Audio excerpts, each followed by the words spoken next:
À tous, aujourd'hui une petite vidéo sur AMD, ouais. AMD. Alors avant tout, pour tous ceux qui vont faire des petits commentaires AMD, allez déjà voir mes autres vidéos. Je parle aussi bien d'AMD que d'Intel, que d'NVIDIA, de tout ce que vous voulez. Mais aujourd'hui, ça va être vraiment sur AMD parce que Pax, pas content. Ouais, j'ai une drôle de coupe de cheveux parce que je crois qu'il neige d'ailleurs en ce moment en France. Ici, comme vous le savez, j'habite au Portugal. Il y a quelques nuages et surtout beaucoup de vent. Donc j'ai pris mon brushing déjà dès le matin. Mais enfin bref, je vais vous montrer quelques belles images aussi en même temps, afin de vous sortir un petit peu de cette grisaille qui est en ce moment sur la France. Écoutez, moi en ce moment je ne suis pas très content sur AMD sur plusieurs sujets effectivement. Et je pense que vous allez tous comprendre. Alors je vous montre un petit peu, hein. D'ailleurs vous allez voir, c'est sympa.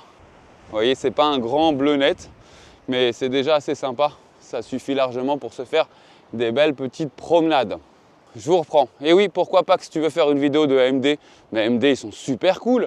C'est eux qui ont les meilleurs processeurs pour faire du jeu vidéo, c'est eux qui ont les cartes graphiques les moins chères, ils n'ont pas eu trop de problèmes comme Intel a eu, tout va bien, c'est les meilleurs. Bah ouais, mais non, je suis pas entièrement d'accord moi personnellement. Moi personnellement en tant que consommateur, je trouve ça vraiment pas fou du tout.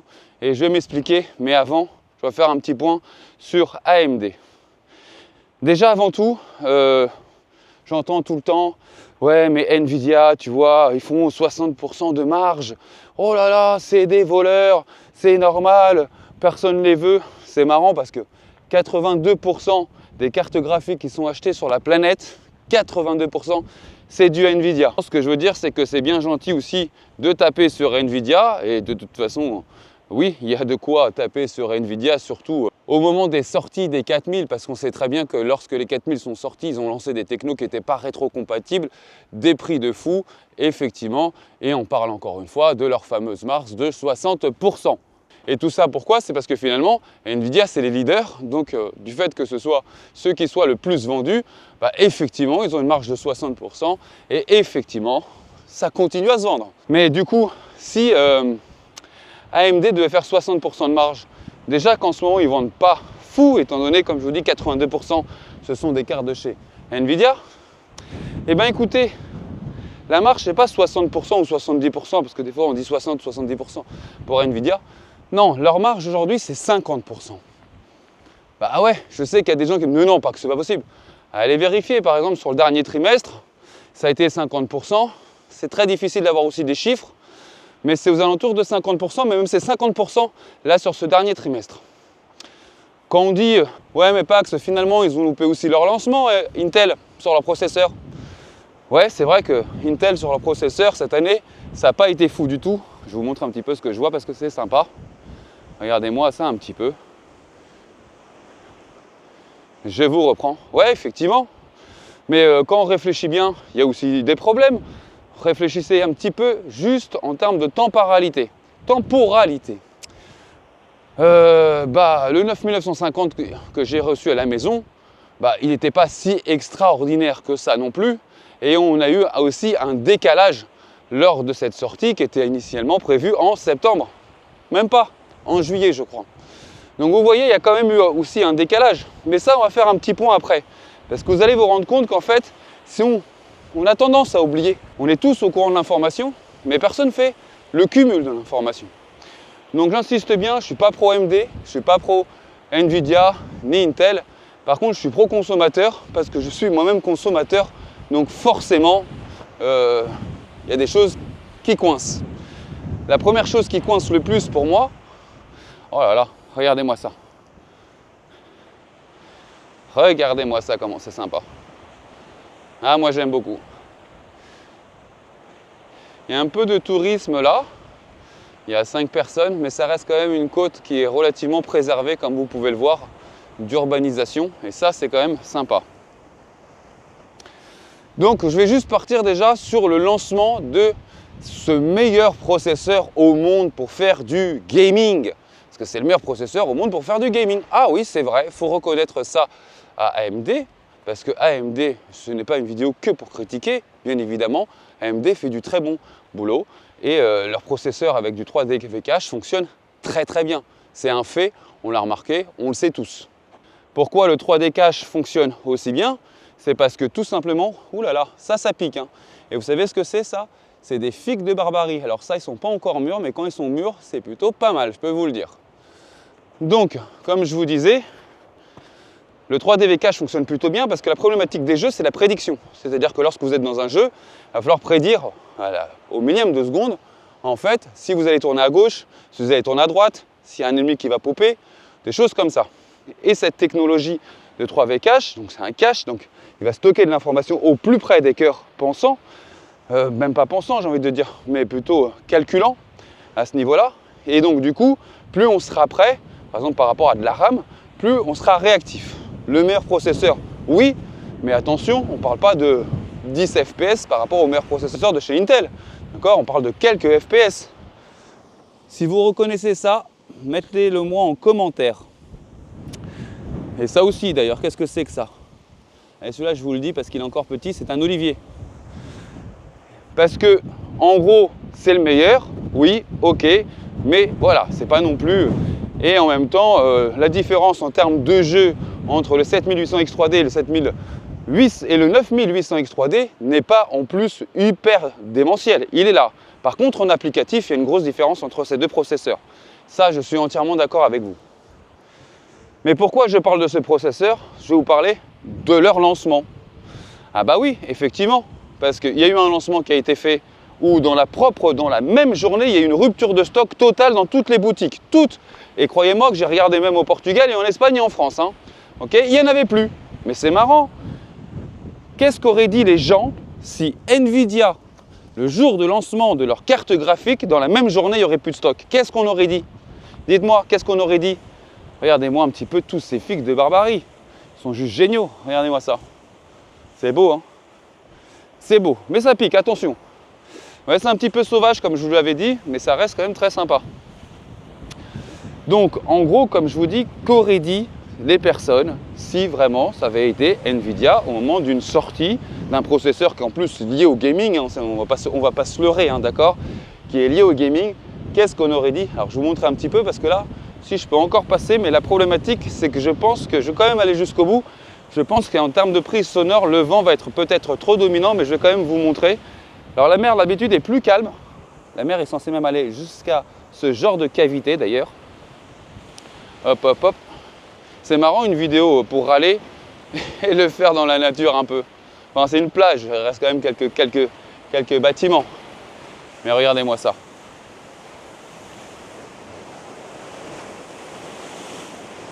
Alors c'est marrant, là j'ai même quasiment plus de vent en fait.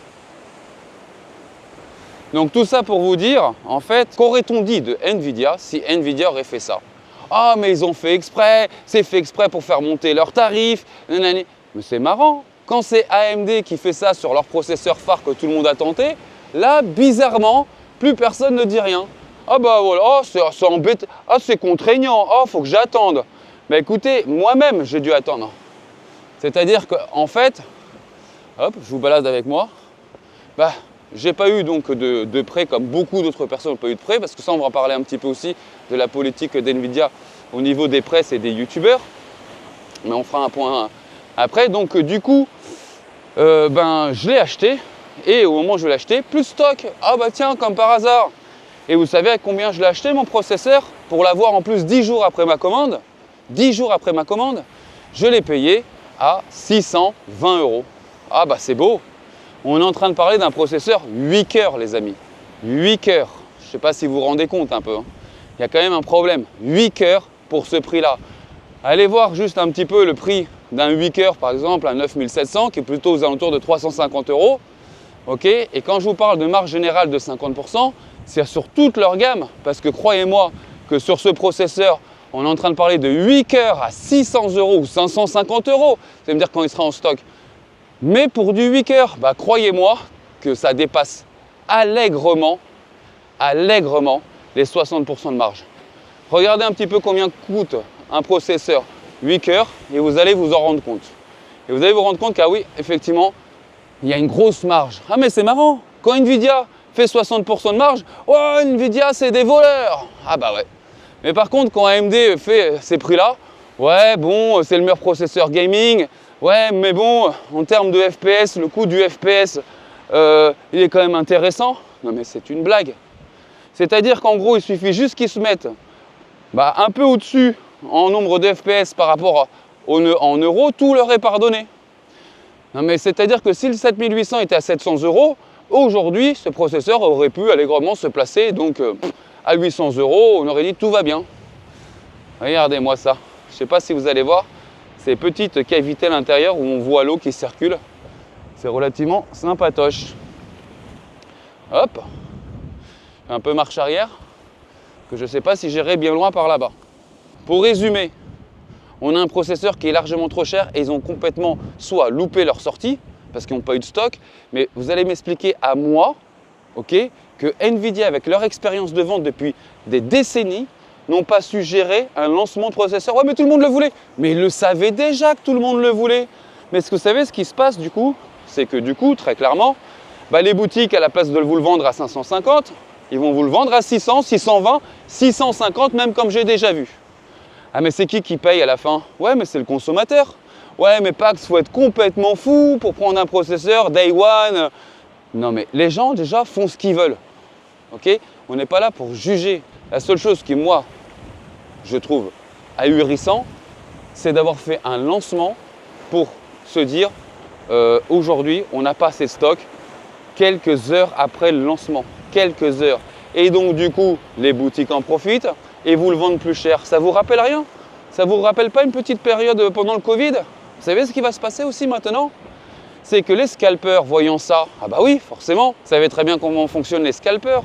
Vous savez ce qui va se passer, je vais vous le dire, c'est que la prochaine fois qu'il y a une sortie comme ça, ils vont en acheter à tour de bras et ils vont vous le vendre sur eBay.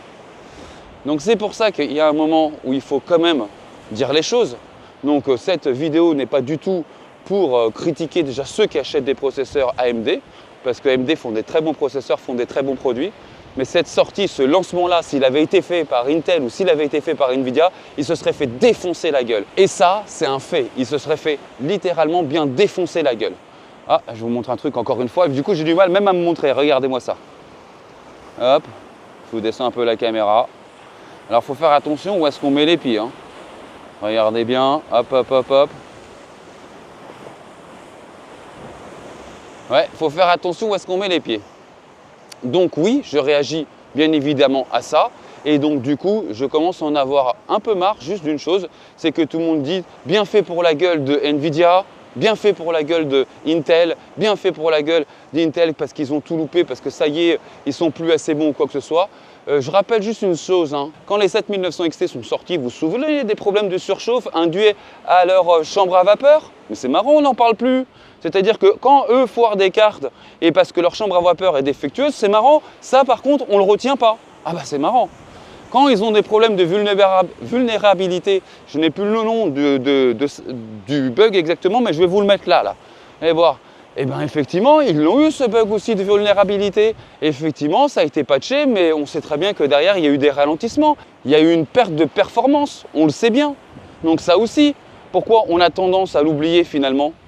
Je rappelle aussi que le 9950X, qui est un très bon processeur aussi, finalement, n'est pas si dingue que ça comparé à la nouvelle gêne, à l'ancienne gêne. Finalement, regardez bien, finalement, ça aussi, pourquoi on a tendance à l'oublier? Parce que j'ai l'impression qu'on couvre un peu AMD. Et moi, j'ai envie de vous dire, moi, ça ne me dérange pas, chacun fait ce qu'il veut. Là, ce qui m'a le plus dérangé, c'est ce qui m'a motivé à faire cette vidéo, je vous le dis, c'est d'avoir payé un 8 coeurs 620 € pour pouvoir vous le présenter. Ça, vraiment, je trouve ça dingue. Regardez si c'est pas un peu lunaire là devant moi. C'est quand même sympa. Hein. Après, il ne faut pas croire non plus que AMD se spécialise dans le jeu vidéo. Aujourd'hui, le combat de tout processeur, le combat de toute industrie informatique, c'est l'IA. Aujourd'hui, je suis désolé, le combat qui est en train d'être mené avec Nvidia, ils sont loin derrière aussi, finalement, si on réalise bien. Si on parlait un petit peu des problèmes de consommation, parce que regardez bien, on critique toujours Nvidia, mais regardez bien combien consomme une carte graphique de chez Nvidia et combien consomme une carte graphique de chez AMD. Mais juste, même à équivalence, au nombre de FPS équivalentes, c'est qui domine? Ce serait le contraire, on dirait quoi? Ouais, Nvidia, c'est du chauffage, c'est un gros chauffage en fait. Mais finalement, comme c'est pour AMD, j'ai l'impression que personne ne dit rien. La consommation, c'est pas grave, parce qu'en fait, aujourd'hui, notre ennemi numéro 1 à tous, c'est Nvidia. C'est sur ceux qu'il faut taper. Mais finalement, 82% des cartes graphiques achetées, c'est du Nvidia. Mais il faut m'expliquer. Regardez ça. J'arrête pas de vous dire, regardez ça.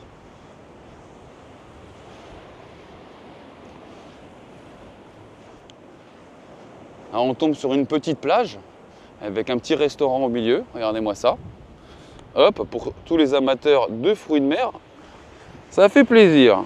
Donc du coup, on a eu des problèmes sur ces XT, sur les 7900 XT d'ailleurs, 7900 XTX. Donc la surconsommation finalement comparée à la concurrence, des problèmes de chaleur étant donné que la chambre de vapeur n'était pas parfaite. Ça, on en parle. D'ailleurs, ça vient de me revenir quand j'y pense. Le nom, c'était Synclose.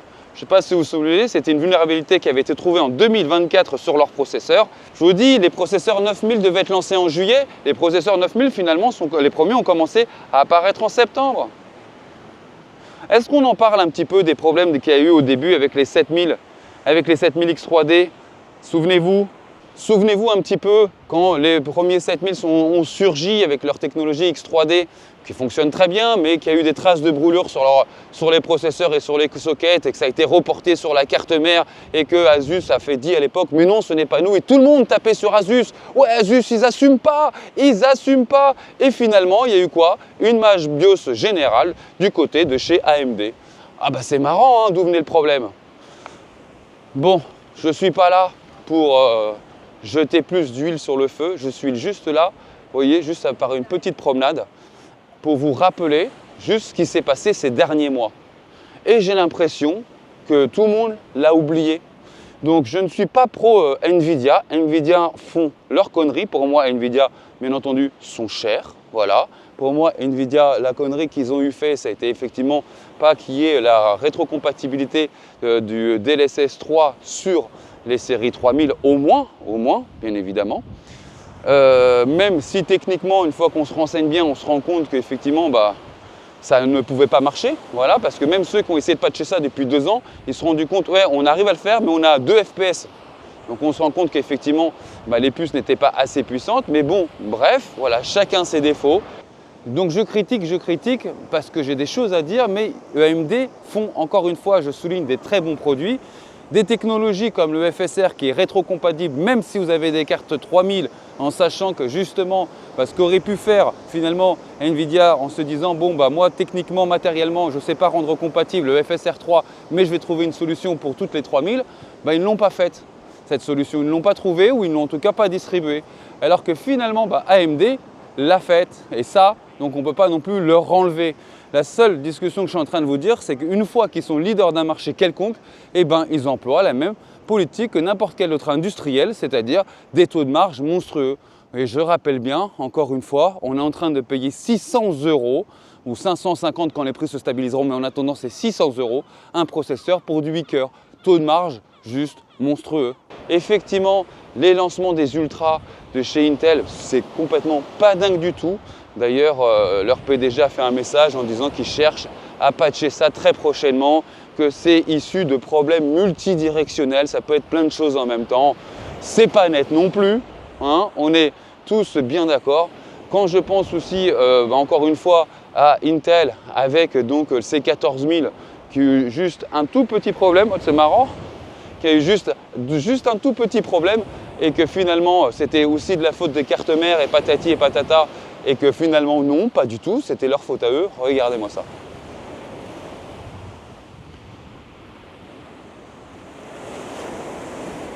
Là, on a une mer agitée. D'habitude, ce n'est pas aussi agité que ça, mais comme je vous dis, il y a du vent. Donc oui, pour moi, il y a effectivement un gros problème et c'est un problème général. Cette vidéo a pour but que je suis très déçu de chez AMD pour le lancement de ces 9800 X3D. Les prix qui sont en train de monter, des prix beaucoup trop chers pour un 8 cœurs, j'insiste bien, beaucoup trop cher pour un 8 cœurs. Et quand on dit ouais mais Nvidia sont trop chers, oui parce qu'ils sont leaders du marché. Et vous savez pourquoi vos processeurs 7800 X3D et 9800 X3D sont trop chers? Parce que en ce moment, ce sont les leaders sur le marché en gaming. Donc ils sont en train d'employer exactement la même technique que Nvidia. Mais pourquoi ça, personne ne le dit? Ah, regardez ça.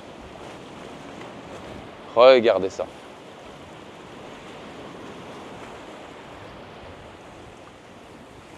Donc oui, et ça, personne ne le dit, personne ne le dit à voix haute. Donc moi, je vais le dire, voilà. Si vous voulez maintenant vous lâcher dans les commentaires, lâchez-vous dans les commentaires, bien évidemment. Par contre, si j'entends des commentaires pour me dire ouais, mais tu privilégies Intel, ça veut dire que tu n'as pas vu la vidéo. Voilà. Tu privilégies Nvidia, c'est que tu n'as pas vu la vidéo. Pour tous ceux qui suivent la chaîne, d'ailleurs, si vous voyez ce type de commentaires, faites-moi plaisir, dites-leur, va voir la vidéo, à la place de tout de suite commenter ce genre de commentaires. Et encore une fois, le but de cette vidéo, c'est de dire, non, stop, quand une marque est leader, elles ont la même politique de Nvidia. Je vous dis encore une chose, ouais, Nvidia 60-70% de marge.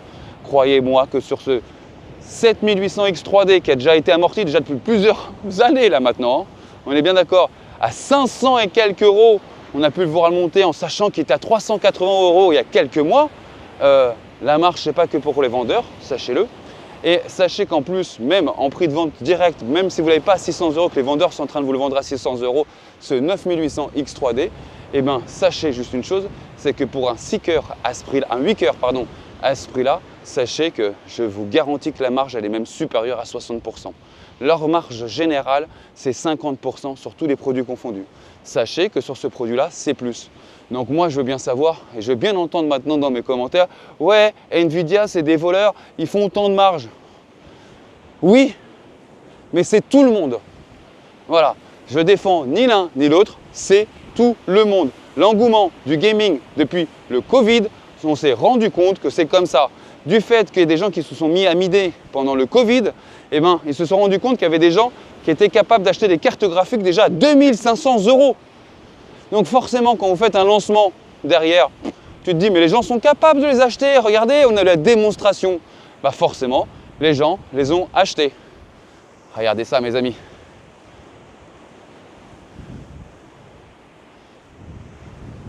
C'est sympatoche.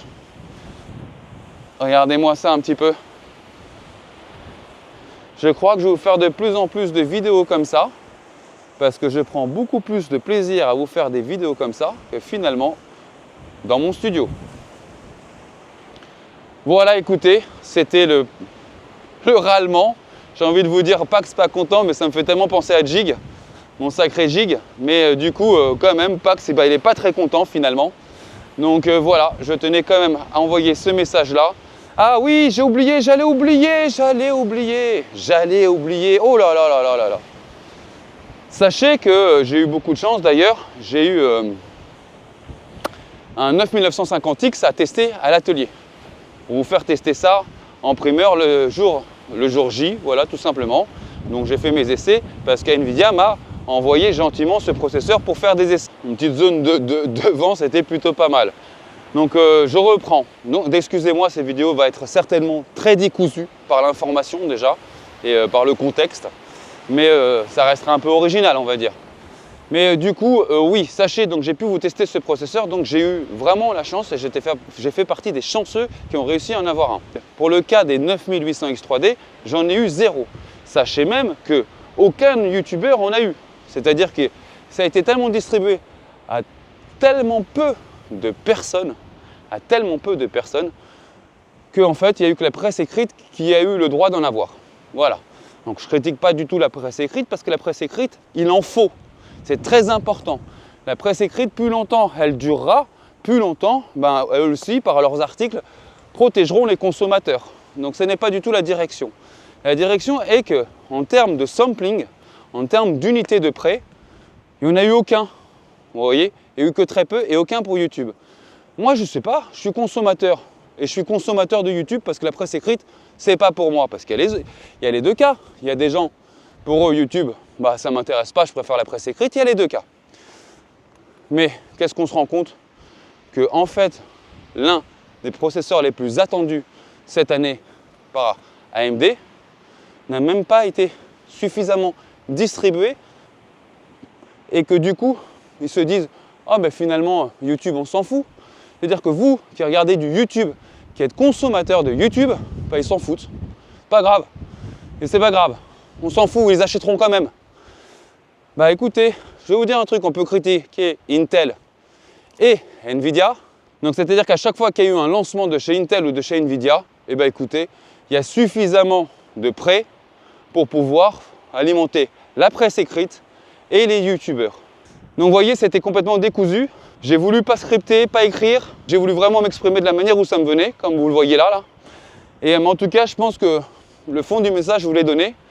Et surtout, ce qui m'a fait prendre cette caméra et me faire partir avec moi sur cette balade-là, ça a été ce lancement-là, ce lancement des 9800. Ça a été la goutte d'eau. Et ça a été surtout la goutte d'eau parce que je vois tout le temps tout le monde s'acharner sur Nvidia en sachant que 8 personnes sur 10 achètent du Nvidia. Ça, je ne comprends pas. Achètent de l'AMD. Non, 8 personnes sur 10 achètent du Nvidia toujours. Donc au bout d'un moment, il faut aussi comprendre. Hein. Moi, personnellement, j'ai commencé à avoir un petit peu de mal à comprendre. On s'est beaucoup acharné sur Intel aussi. Voilà, ok. Et attention, pas sans raison. Avec raison. On a eu beaucoup de commentaires sur Intel parce qu'effectivement, entre les 14e gènes et ces lancements d'Ultra, il y avait de quoi critiquer. Donc oui, il y avait de quoi faire. Mais ce que je veux dire, c'est que j'avais l'impression que AMD glissait entre les gouttes. Mais pourquoi? Voilà. Même moi, finalement, je me rends compte que je laissais passer. J'étais au courant, comme je disais tout à l'heure, de toutes les informations, mais je ne faisais pas le cumul de l'information générale. Et la goutte d'eau, je vous dis, ça a été le lancement de ces processeurs où au bout de 2 heures, il n'y avait plus de stock. Et je me suis dit, mais si c'était Nvidia qui avait lancé des cartes graphiques et que 2 heures après, il n'y avait plus de stock, mais ils auraient reçu tellement de critiques. Et là, j'ai juste vu passer, oh, il n'y a plus de stock déjà. Oh là là, ça s'est bien vendu. Mais c'est une blague ou quoi? Enfin voilà, écoutez, je vais vous faire un petit au revoir. Dites-moi en commentaire d'ailleurs si vous avez aimé ce paysage, si ça vous dit que je vous montre pas mal de choses aussi dans le sud du Portugal, parce que croyez-moi, regardez, il y a une toute petite maison d'un pêcheur en haut là, comme vous voyez, avec une toiture encore à l'ancienne. Donc c'est une côte vraiment sauvage. Hop, je vous reprends. Je vous dis à très vite pour la prochaine vidéo. Entre des vidéos, en ce moment, Black Friday, tout le monde nous fait du Black Friday. Moi, je vous glisse quand même celle-ci à travers tout ça. J'espère qu'elle échappera à l'algorithme. D'ailleurs, si vous avez aimé cette vidéo, n'hésitez pas à la liker surtout. Et n'hésitez pas à la partager. Parce que là, avec l'algorithme Black Friday, je ne sais pas si elle va percer ou pas.